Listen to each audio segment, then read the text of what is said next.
तो देखिए आज का जो हमारा सेशन रहेगा वो ये है, आपके सामने लिखा हुआ है स्थायी बंदोबस्त, या इसको कहा जाता है इस्तमरारी बंदोबस्त, या इसको कहा जाता है जमींदारी बंदोबस्त, और इंग्लिश में इसको कहा जाता है परमानेंट सेटलमेंट। क्लियर? ये हिस्ट्री का इतना इंपॉर्टेंट टॉपिक है जिसे हम आज पढ़ने जा रहे हैं।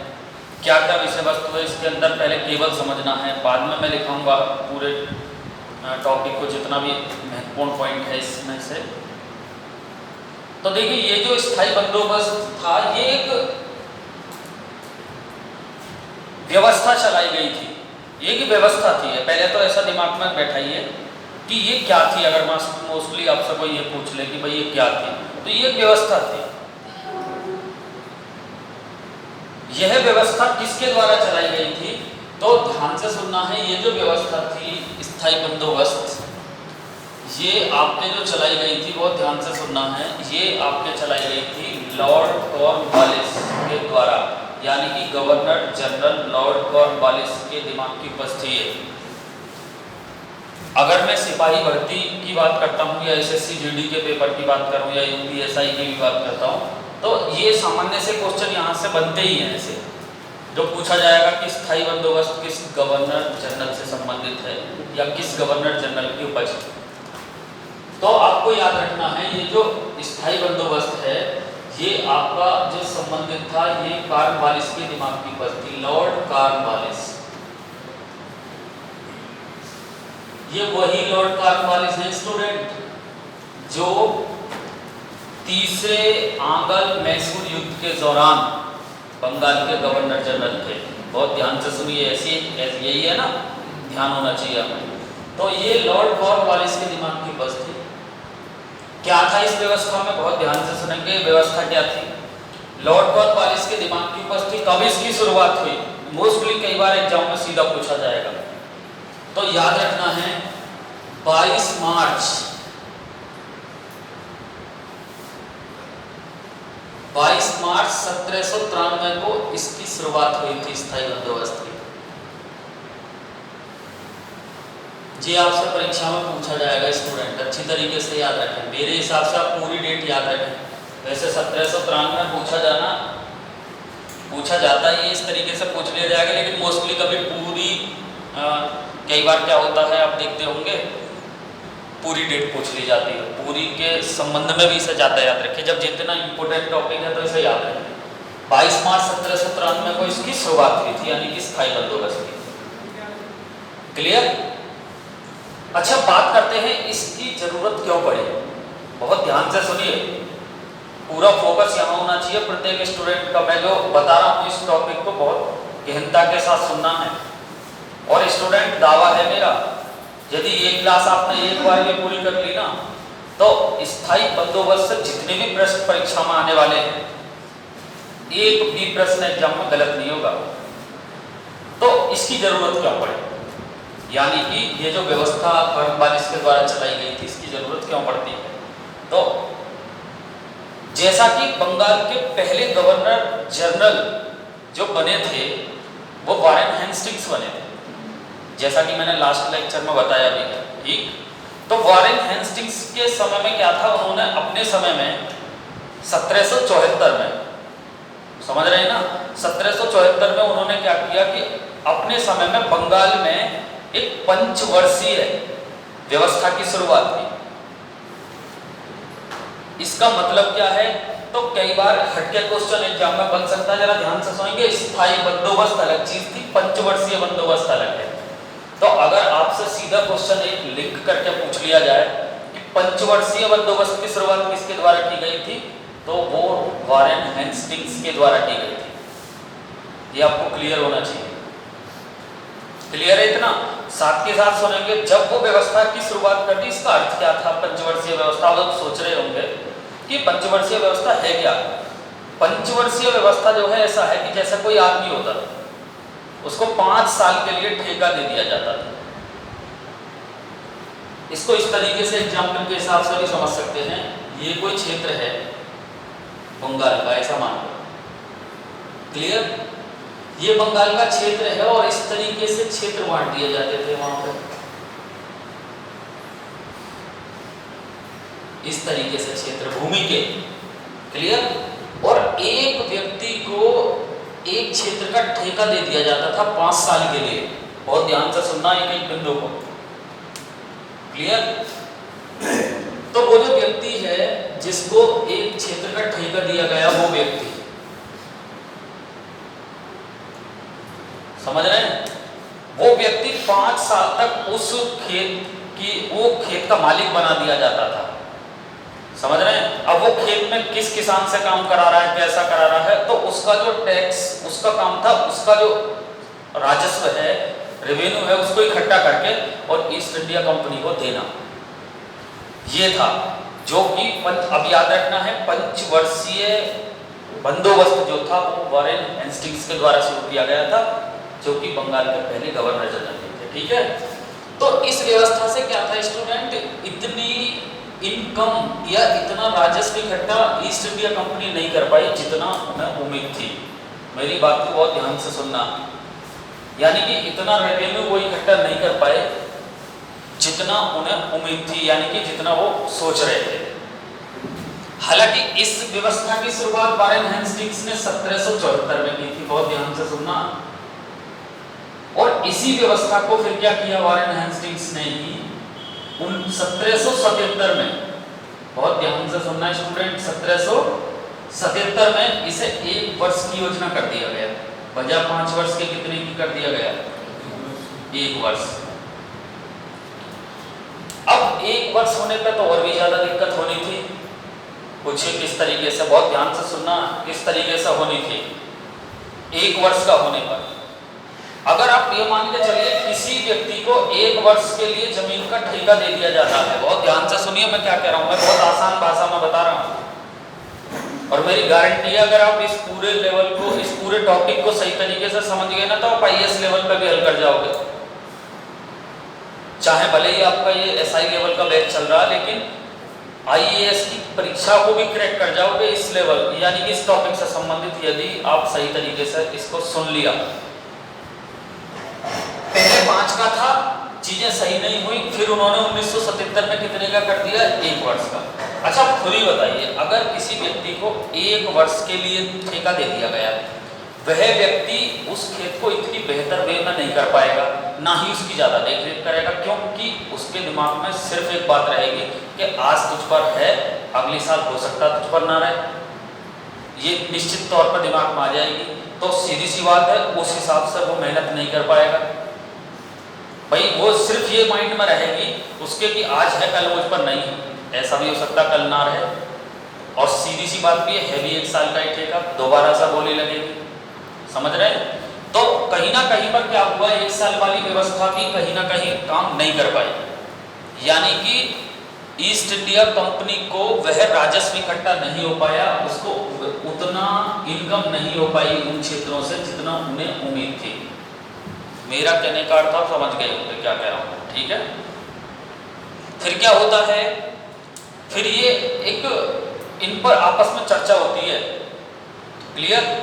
और बाद में गवर्नर जनरल बनी जाते हैं, आप देखते होंगे कॉर्नवालिस, लॉर्ड कॉर्नवालिस, समझ रहे हैं। लॉर्ड कॉर्नवालिस के दिमाग की उपज थी, फिर उन्होंने ऐसा एक बंदोबस्त जो सामने लिखा हुआ है, स्थायी बंदोबस्त या इस्तमरारी बंदोबस्त या जमींदारी बंदोबस्त, ये उनके दिमाग की उपज थी। यानी कि इसके तहत क्या क्या क्या सिस्टम हुआ, बहुत ध्यान से सुनना है। ये कॉर्नवालिस के द्वारा, हालांकि इसकी शुरुआत 22 मार्च 1793 को हुई, लेकिन इसकी पीछे की विषय वस्तु समझना है। इसमें क्या कहा गया स्टूडेंट, इसमें कॉर्नवालिस के द्वारा क्या किया गया कि जो भूमि थी ना, जिस तरीके से मैं अभी बताया हूं कि इस तरीके से होता था, भूमि के जो क्षेत्र थे, ये क्षेत्र इस तरीके से भूमि के जो क्षेत्र थे ये दे दिए जाते थे, जैसे यहां दिए जा रहे थे, बिल्कुल सेम। बस अंतर क्या था स्थायी बंदोबस्त में कि इन्होंने ये सोचा कि खेती तो किसान को ही करनी है, लेकिन इन्होंने भूमि का मालिक किसान को ना बनाकर जमींदार को बनाया। बहुत ध्यान से सुनना, ये प्रश्न आपसे परीक्षा में सीधा पूछा जाएगा, इसलिए बहुत ध्यान से सुनेंगे। मैं इसलिए लिखे भी देता हूं जमींदार।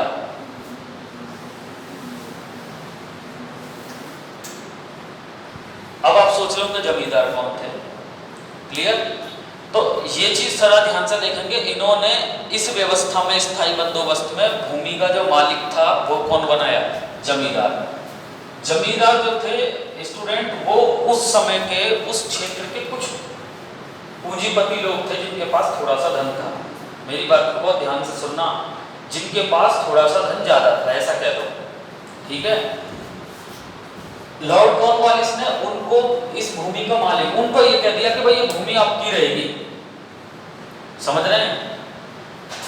बहुत ध्यान से सुनिए, ये भूमि के मालिक आप रहोगे,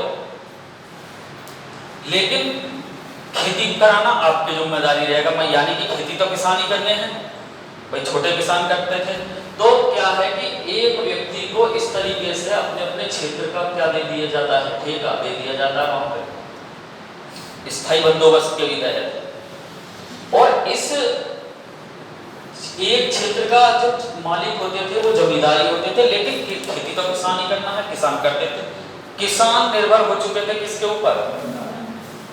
जमींदार के ऊपर। बहुत ध्यान से सुनिए, किसान निर्भर किसके ऊपर हो गए थे? जमींदार के। वो तो जितना अच्छा करते उसका जमींदार का उतना ही मेलजोल अच्छा रहता, उतना ही उसका काम अच्छा चलता था, ठीक है? जमींदार का क्या काम था? बहुत ध्यान से सुनना है। जमींदार का काम था सारा काम देखना, चीजें व्यवस्थित रूप से देखनी जो वहां पर चल रही हैं। समझ रहे हैं? और इस व्यवस्था के अंतर्गत जो कृषक थे, यानी कि किसान, कृषक, वो इनके अंतर्गत आ गए थे जमींदार। यानी कि इनसे ये काम करा रहे थे और इनके माध्यम से टैक्स जाता था ईस्ट इंडिया कंपनी को। ऐसा समझ के चलिए, यानी कि जमींदार के माध्यम से टैक्स जाता था ईस्ट इंडिया कंपनी को। अब उन्होंने किस तरीके से शुरुआत की, जरा ध्यान से देखेंगे। कॉर्नवालिस ने इस तरीके की व्यवस्था रखी, इसमें बहुत ध्यान से सुनिए। पहले इसे 1790 से 1793 लग याद रखना स्टूडेंट, 1790 लग याद रखना। मैं इसलिए बता रहा हूं जिससे कि गलती ना हो एग्जाम। 1790 में इस व्यवस्था को सबसे पहले लागू किया गया, लेकिन जब यह व्यवस्था लागू हुई थी स्टूडेंट, वो 10 वर्ष के लिए की थी, 10 वर्ष। यानी कि मेरी बात को ध्यान से सुनना है। स्थायी बंदोबस्त वाला जो पैनल है वो 1790 से स्टार्ट कर दिया कॉर्नवालिस ने, समझ रहे हैं? लेकिन उस समय जो वो ठेका दिया गया इन जमींदारों को, वो 10 वर्ष के लिए दिया गया कि 10 वर्ष तक ये जमीन किसकी रहेगी? आपकी है, अब आप ही इसके मालिक हो, लेकिन हमें इतना टैक्स देना है और आप अपनी मेहनत का इतना टैक्स अपने पास रखेंगे। ये दोनों क्वेश्चन एग्जाम में पूछे जाने हैं स्टूडेंट। वैसे तो मैं बाद में सब कुछ लिखाने वाला हूं, जरा ध्यान से सुन लें। क्या कहा? 10 वर्ष तक दे दिया गया, लेकिन अब आप कहोगे स्थायी बंदोबस्त कैसे बना? अगर ये 10 वर्ष का था तो फिर 10 ही देना चाहिए। लास्ट में आके क्या हुआ कि इन्होंने 90 में तो इसे 10 वर्ष के लिए किया, लेकिन कॉर्नवालिस ने 22 मार्च 1793 ईस्वी को, स्टूडेंट ये डेट आपको याद रखनी है, और इसको परमानेंट कर दिया। परमानेंट कर दिया, ये जमीन आपकी रहेगी। समझ रहे हैं? जमीन आपकी रहेगी, बशर्ते आपको इतना टैक्स तो ईस्ट इंडिया कंपनी को दे देना है और इतना अपने पास रखना। बहुत ध्यान से सुनिए किस तरीके से। इस तरीके से मान के चलो यहां से शुरुआत होगी। अब होना क्या था? अब होना क्या था बहुत अच्छी तरीके से देखेंगे।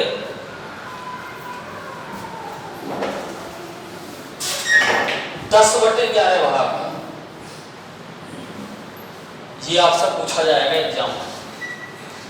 यानी कि उपज का 10/11 भाग। अच्छी तरीके से सुन लेंगे, उपज का 10/11 भाग तो कंपनी को देना होता था, जमींदार को। यानी कि इतना भाग किसको देना होता था? East India company.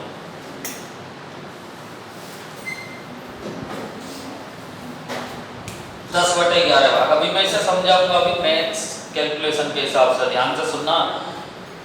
और एक बटे, बहुत अच्छी तरीके से सुनेंगे, और 1/11 भाग खुद जमींदार को अपने पास रखना होता था। बहुत ध्यान से सुनिए, 1/11 भाग खुद जमींदार को किसके पास, यानी कि खुद स्वयं जमींदार अपने पास रख लेता था अपनी मेहनत का। बहुत ध्यान से सुनना एक एक बिंदु को, इसलिए अच्छी तरीके से देख लेना है। क्लियर है? यानी कि यहां से अगर मैं फैक्ट की बात करूं तो सीधा परीक्षा में पूछा जाएगा स्टूडेंट, नो डाउट पूछा जाएगा, स्थायी बंदोबस्त के तहत जमींदार के द्वारा कितना टैक्स ईस्ट इंडिया कंपनी को देना होता था। 10/11 भाग। स्थायी बंदोबस्त के तहत कितना हिस्सा जमींदार स्वयं अपने पास रखता था। 1/11। फॉर एग्जाम्पल समझेंगे, मान के चलो कोई विषय, एक बार उपज जो होती है इस क्षेत्र में 1100 रुपए की होती है। फॉर एग्जाम्पल मान लेते हैं 1100 रुपए की उपज हुई, यानी कि उसकी पूरा इनकम इकट्ठा हुआ, रेवेन्यू किसी एक जमींदार का। क्लियर? तो उसे ईस्ट इंडिया कंपनी को कितना देना है? 10/11। 11 एकम 11 कितना हुआ? 1000। ये 0 कौन लगाएगा? 1000। यानी कि 1100 में से 1000 उसे ईस्ट इंडिया कंपनी को देने होते थे। बात आ रही है समझ में कुछ? मैं फॉर एग्जांपल भी बता रहा हूं, वैसे इतनी जरूरत पड़ती नहीं है, पर फिर भी सीख लो। इतना किसको देना होता था? ईस्ट इंडिया कंपनी को। कौन देता था? जमींदार, टैक्स इकट्ठा करके। क्योंकि इस बंदोबस्त के तहत स्टूडेंट था क्या, जमींदारों को कह दिया गया ठीक तुम मालिक रहोगे जमीन के, ठीक है, लेकिन आपको साल में इतना टैक्स हमें देना ही देना है। अब ये भी बात थी कहीं ना कहीं इसमें, अब हो सकता है किसी के खेत में इतना ना हो, ऐसा भी तो है भाई, सभी खेत एक से थोड़ी पैदावार होती है। तो ये व्यवस्था चलती चली गई, आगे को चली है, ऐसी बात नहीं है, लेकिन कहीं दिक्कत आई है, कहीं सही भी चला है। तो अब बचा हुआ क्या है, ये मान के चलो 1100 का 1/, कितना अपने पास रखना था उसको? 11 एकम 11, यानी कि 100 रुपए वो रखता था। कौन? जमींदार। अब आप देखेंगे कि 1000 रुपए ईस्ट इंडिया कंपनी को चले गए 1100 में से, और 100 रुपया किसके पास रहे? जमींदार के पास। वो उसके लिए रहे जो उसने इतना काम किया। इसी कारण एग्जाम में कई बार सीधा पूछा जाएगा कि स्थायी बंदोबस्त के अंतर्गत भूमि का स्वामी किसे माना गया। ऑप्शन में किसान भी होंगे, ऑप्शन में जमींदार भी होगा। तो आपको याद रखना, भूमि का स्वामी जमींदार को माना गया था, ना कि किसान को। ये बात बेहतर वे में याद रखनी है, ये पूछा ही जाएगा एग्जाम में, तो अच्छी तरीके से याद रखेंगे, जमींदार को भूमि का स्वामी माना गया। क्लियर? तो इससे क्या था स्टूडेंट, जब इस व्यवस्था से, हालांकि और भी कुछ आउटपुट बता देता हूँ, यहाँ से बढ़िया से क्वेश्चन बन सकते हैं। अब जमींदार को तो एक फ्री की इनकम भी होने लगी। अब जमींदार क्या करते थे, इस व्यवस्था के अंतर्गत जमींदार और भी ज्यादा मेहनत करने लगे। भाई सीधी सी बात है, मैंने अभी आपको बताया, अगर कोई हिस्सा 1 साल के लिए दिया जा रहा है तो उसमें व्यक्ति इतनी मेहनत नहीं करेगा, हो सकता है अगले साल वो दूसरे पर चला जाए। लेकिन जो व्यवस्था परमानेंट दे दी जाए, समझ रहे हैं, उसमें क्या है, व्यक्ति ज्यादा मेहनत करने का प्रयास करेगा, और उतना ईस्ट इंडिया कंपनी को दे देगा जितना उसे देना, बाकी वो अपने पास रखेगा। समझ रहे हैं ना? इससे क्या है, व्यवस्था तो चली, कहीं बिगड़ी भी। तो मेरे कहने का मतलब ये है कि ये आपको याद होना चाहिए कि 10/11 भाग ईस्ट इंडिया कंपनी को देना होता था जमींदार को, और 1/11 भाग स्वयं रखना पड़ता था अपनी मेहनत का, ऐसा कह सकते हैं। यहां तक मेरे हिसाब से बात बिल्कुल समझ में आ जानी चाहिए, ठीक है। उसके बाद क्या है कि ये जो व्यवस्था थी स्थायी बंदोबस्त, भारत में कितने क्षेत्रफल पर लागू थी उस समय? बहुत शानदार सा प्रश्न बनेगा, याद रखना, एसआई के हिसाब से भी बता रहा हूं। तो याद रखना है, ये जो स्थायी बंदोबस्त था स्टूडेंट, ये भारत में 19% क्षेत्रफल पर लागू थी ये व्यवस्था। सोच रहे होंगे कि 19% से क्या हो रहा है, लेकिन ये 19% वो क्षेत्र था स्टूडेंट जहां भारत की सबसे अच्छी पैदावार होती थी उस समय। बाकी तो क्षेत्र ऐसा ही था, लेकिन जहां सबसे अच्छी पैदावार होती थी, इसीलिए कंपनी का ठीक ठाक काम चला, कंपनी को अच्छी इनकम भी होने लगी इस व्यवस्था के अंतर्गत, किसके, स्थायी बंदोबस्त के अंतर्गत। लेकिन अगर ये बात आपको याद रखनी है कि स्थायी बंदोबस्त जो था वो भारत में कितने प्रतिशत भूमि पर लागू था, 19% भूमि पर लागू था। कभी पूछा जा सकता है, इसे अच्छी तरीके से याद रखेंगे। क्लियर। अब कहां कहां लागू हुआ स्थायी बंदोबस्त, तो वहां से नहीं वाला क्वेश्चन कभी भी एग्जाम में पुट हो सकता है, अच्छी तरीके से सुन लें।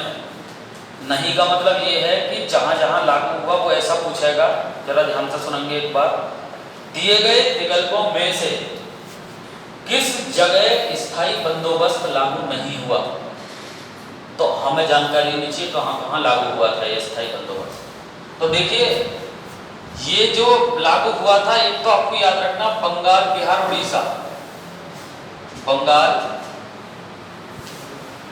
बिहार, उड़ीसा, ये तो आप तीन नाम समझे भी होंगे।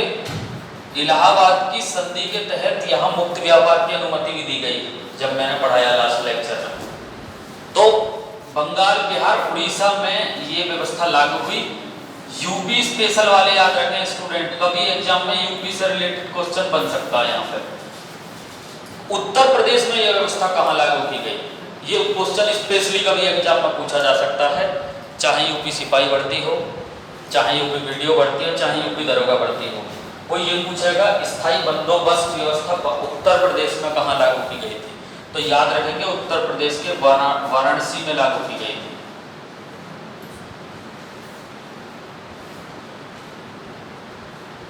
उत्तर प्रदेश के वाराणसी में लागू की गई थी। और स्टूडेंट याद रखना, अगर मैं बात करता हूं दक्षिण भारत में कहां लागू की गई थी, दक्षिण भारत में कहां लागू की गई थी, तो स्टूडेंट ये उत्तरी कर्नाटक में लागू की गई थी।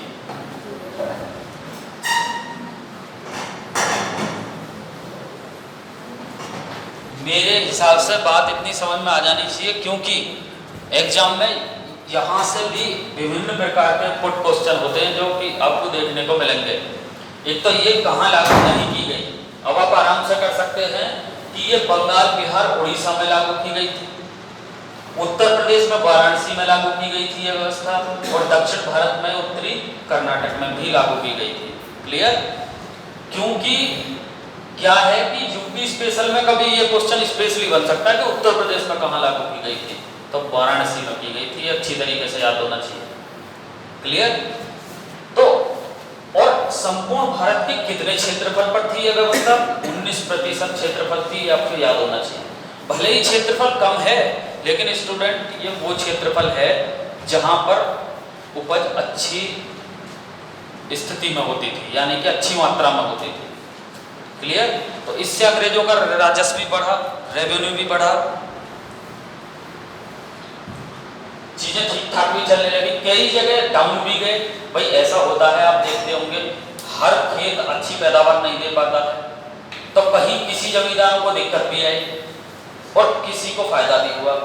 लेकिन इस व्यवस्था ने एक बात जरूर तय कर दी कि अंग्रेजों के माध्यम से जमींदारों को एक सैलरी सी मिलनी शुरू हुई। बहुत ध्यान से सुनिए, एक तो वो खुद भी छोटे पूंजीपति थे, इसलिए तो उन्होंने बोली लगा के क्षेत्र लिए, और अंग्रेजों के माध्यम से उन्हें थोड़ा सा क्या हुआ, बहुत ध्यान से सुनिए मैं क्या कह रहा हूँ, अंग्रेजों के माध्यम से उन्हें थोड़ी सी इनकम शुरू हो गई ना, भाई इनकम शुरू हो गई कुछ अच्छी खासी, और साइड भी वो करने लगे इनकम। जैसे कि मान के चलो कुछ जमीन जो है बेकार पड़ी है, बहुत ध्यान से सुनिए, कुछ जमीन बेकार पड़ी है, ध्यान से सुनिए, उसे भी ठीक करा के वो क्या करने लगे, बोने लगे। तो जो जमींदार थे वो ऐसा कह सकते हो, जो जमींदार हैं वो अंग्रेजों के अधीन हो गए, जमींदार अंग्रेजों के अधीन हो गए और कृषक जमींदारों के अधीन हो गए इस व्यवस्था के अंतर्गत। क्लियर है। इसी कारण एक बात बता देता हूँ, जरा ध्यान से सुनना। 1857 के विद्रोह में सभी जमींदार तो नहीं, कुछ जमींदारों ने, 1857 के विद्रोह में जमींदारों ने अंग्रेजों का साथ दिया था। यही कारण था अंग्रेजों का साथ देने का, वरना वो अंग्रेजों का साथ नहीं देते। क्यों? क्योंकि अंग्रेजों के एवज में उन्हें इनकम हो रही थी। बात समझ में आ रही है मेरी? भाई क्यों, ऐसा रीजन क्या था? 1857 का जो विद्रोह नेक्स्ट आगे होगा, और उस विद्रोह में जमींदारों ने किसका साथ दिया? मोस्टली अंग्रेजों का। क्यों दिया? क्योंकि इसी कारण तो दिया, क्योंकि उनके माध्यम से ही वो क्या कर रहे थे? अपना काम चला रहे थे बेहतर। समझ रहे हैं? और कुछ जमींदारों ने साथ नहीं दिया। उन्होंने क्यों नहीं दिया? क्योंकि कुछ जमींदार बेकार हो गए थे। बेकार कैसे हुए, जरा ध्यान से सुनेंगे। एक नियम याद रखना, ये पूछा जाएगा, सूर्यास्त का नियम किससे संबंधित है? ये कोई मैथ का नियम नहीं है, बहुत अच्छी तरीके से सुन ले। हिस्ट्री से संबंधित, स्थायी बंदोबस्त से संबंधित एक नियम है, सूर्यास्त का नियम। बहुत ध्यान से सुनिए मैं क्या कह रहा हूं। इसके तहत क्या था स्टूडेंट, ध्यान से सुनिए। जो जमींदार थे जिनको टैक्स जमा करना था, समझ रहे हैं, उनको एक निश्चित तिथि दी जाती थी, फिक्स डेट, 31 तारीख या फिर 30 तारीख जो भी है। साल के अंत में इस तारीख के सूर्यास्त होने से पहले, बहुत ध्यान से सुनिए, साल के अंत में 30 तारीख या 29 तारीख या 25 तारीख जो भी है, उसके अंत में, साल के अंत में इस तारीख तक आपको टैक्स जमा करना ही करना है। यदि आप कर पाते हो तो ठीक है, और यदि नहीं कर पाए, बहुत ध्यान से सुनिए मैं क्या कह रहा हूं, तो वह जमीन जो जमींदार, जिसका स्वामी माना गया जमींदार को, वह जब्त कर ली जाती थी और उसकी नीलामी कर दी जाती थी, यानी कि किसी और को नीलामी कर दी जाती थी। बात समझ रहे हैं? अब इसके तहत क्या हुआ, कुछ जमींदार तो अप हो गए, जिनका ठीक ठाक काम चला वो अप हो गए, लेकिन कुछ जमींदार, ऐसा क्यों हुआ? ऐसा क्यों हुआ? गांव के ही लोग हैं, 5-5, 6-6 गाँव के लोग हैं अपने आसपास के। कुछों ने कह दिया भाई साहब हमारी फसल सही नहीं हुई है, अगली साल ले लियो, कुछ अपने पास से कर दो आप। अब क्या है, ज़्यादा आदमी कह नहीं सकता है, जानकार आदमी से ज़्यादा नहीं कह सकता है, ठीक है भाई बाद में दे देना, जैसे तैसे कर लेंगे, इस तरीके से। समझ रहे हैं? उतना रेवेन्यू नहीं इकट्ठा कर पाए, यानी कि उतना टैक्स नहीं इकट्ठा कर पाए जितना ईस्ट इंडिया कंपनी को देना था साल में। तो क्या होता फिर जमींदारों के साथ? उनकी जमींदारी क्या होती चली गई? समाप्त होती चली गई। तो जिनकी समाप्त हो गई थी उन्होंने 1857 के विद्रोह में भाग लिया, और जिनकी जमींदारी चल रही थी, चूंकि उनके अंग्रेजों की वजह से चल रही थी, तो इसलिए उन्होंने 1857 के विद्रोह में भाग नहीं लिया। ये था कारण में। समझ रहे हैं? तो सूर्यास्त का नियम जो था, इतना पूछा जाएगा कभी कि सूर्यास्त का नियम किससे संबंधित है, तो स्थायी बंदोबस्त या परमानेंट सेटलमेंट या जमींदारी बंदोबस्त या इस्तिमारी बंदोबस्त से संबंधित है। क्या है इसके अंतर्गत? सिर्फ इतना याद रखना है कि जमींदार को एक निश्चित तारीख के सूर्यास्त होने से पहले अपना टैक्स ईस्ट इंडिया कंपनी को जमा करना होता था। कितना जमा करना होता था मैं बता चुका हूँ, 10/11। ये आपके याद होना चाहिए स्टूडेंट। ये कभी पूछा जाएगा कि स्थायी बंदोबस्त के अंतर्गत जमींदार के द्वारा जो टैक्स ईस्ट इंडिया कंपनी को दिया जाना था वह कितना था? 10/11 ईस्ट इंडिया कंपनी को दिया जाना था, 1/11 स्वयं अपने पास रखा जाना था। क्लियर? बात आ जाती है कहाँ जमा करना था। ये क्वेश्चन कभी पूछा जा सकता है, तो याद रखना है जमींदार को जिला कलेक्टर के ऑफिस में उस टैक्स को जमा करना होता था। लिखाऊंगा मैं बाद में, पहले ध्यान से सुन लेना है। यानी कि वो जो जमींदार थे ना, उनको जो अपना टैक्स था वो जिला कलेक्टर ऑफिस में जमा करना होता था। समझ रहे हैं? तो ये व्यवस्था इस तरीके से चले, तो मेरे हिसाब से चीज़ें मेरे हिसाब से समझ में आ जानी चाहिए। साथ के साथ क्या है कि अब ये बात कई बार कथन बेस आधारित क्वेश्चन एग्जाम में देखने को मिल सकते हैं। मान के चलिए किसी जमींदार की मृत्यु हो जाती है बीच में, वहाँ ऐसा क्वेश्चन हो सकता है कि उत्तराधिकारी क्या उस जमीन का उत्तराधिकारी, यानी कि उत्तराधिकारी उस जमीन का मालिक होगा या नहीं।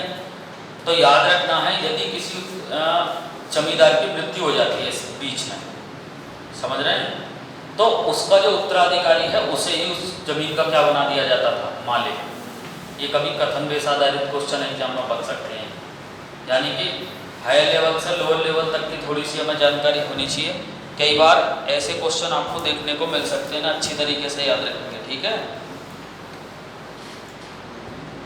इस व्यवस्था ने एक बात तो तय कर दी थी, चीजें उनकी चली थी, सब कुछ चला था, लेकिन एक कुलीन तंत्र की स्थापना जरूर कर देती, यानी कि जमींदार जो थे वो अंग्रेजों का पक्ष लेते थे। स्थायी बंदोबस्त के अंतर्गत जो जमींदार थे वो किसका पक्ष लेते थे, अंग्रेजों का, क्योंकि उनके एवज में या कह दो उनकी देखरेख में वो अपना भी काम चला रहे थे। इसलिए क्लियर, यहाँ से किस किस तरीके के क्वेश्चन हो सकते हैं एग्जाम में, आप सुनिए किस तरीके से कितने फैक्ट बनेंगे, जरा ध्यान से सुनेंगे। स्थायी बंदोबस्त को किन अन्य नामों से जाना जाता है, तो आपके सामने लिखे हुए हैं, ये याद रखना। स्थायी बंदोबस्त की सर्वप्रथम शुरुआत कब हुई, तो स्थायी बंदोबस्त की सबसे पहले शुरुआत जो 10 साल के लिए हुई थी वो 1790 में हुई थी, याद रखना। लेकिन इसको स्थायी कब कर दिया गया, अगर पूछा जाता है स्थायी कब कर दिया गया, तो 22 मार्च 1793 को इसे परमानेंट कर दिया गया। स्थायी बंदोबस्त से संबंधित गवर्नर जनरल कौन है, याद रखना, लॉर्ड कॉर्नवालिस स्थायी बंदोबस्त से संबंधित गवर्नर जनरल हैं, जिनके ये दिमाग की उपज थी। क्लियर। स्थायी बंदोबस्त के अंतर्गत कितना कर ईस्ट इंडिया कंपनी को देना होता था, उपज का 10/11 भाग, उपज का 10/11 भाग ईस्ट इंडिया कंपनी को देना होता था, और 1/11 भाग उसको क्या है, खुद को रखना होता था, अपनी मेहनत का। अन्य क्या बन सकते हैं कि स्थायी बंदोबस्त के अंतर्गत, पूरी फोकस के साथ सुने, स्थायी बंदोबस्त के अंतर्गत उस भूमि का स्वामी किसे माना गया था, जमींदार को। ऑप्शन में आपको किसान भी मिलेगा, कंफ्यूज नहीं होना है, दिमाग की बत्ती खोल लेनी है एकदम, कृषक ना करें, जमींदार को माना गया था। कृषक तो उल्टा आपका जमींदार के ऊपर निर्भर था, ठीक है, तो अच्छी तरीके से सुन लेंगे। इसके अलावा स्थायी बंदोबस्त उत्तर प्रदेश में कहाँ लागू किया गया था, वाराणसी, आपको याद रखना, पूछा जाएगा। यूपी स्पेशल भी है, यूपी से लिंक करके है क्वेश्चन, याद रखना। स्थायी बंदोबस्त को जब जिस समय लागू किया गया उस समय भारत के कितने प्रतिशत पर लागू थी, 19% क्षेत्रफल पर लागू थी। बहुत अच्छी तरीके से याद रखना, पूछा जाएगा। उसमें कहाँ कहाँ लागू थी, बंगाल, बिहार, उड़ीसा। ये तो स्टूडेंट तीनों वो हैं जो इलाहाबाद की संधि जब 1765 में हुई थी, जो मैंने पढ़ाई है, उसके अंतर्गत वहां मुक्त व्यापार की अनुमति मिली थी ना। तो ये 3, बंगाल, बिहार, उड़ीसा, इसके अलावा उत्तर प्रदेश में वाराणसी, और साउथ में उत्तरी कर्नाटक, जो याद रखना पूछा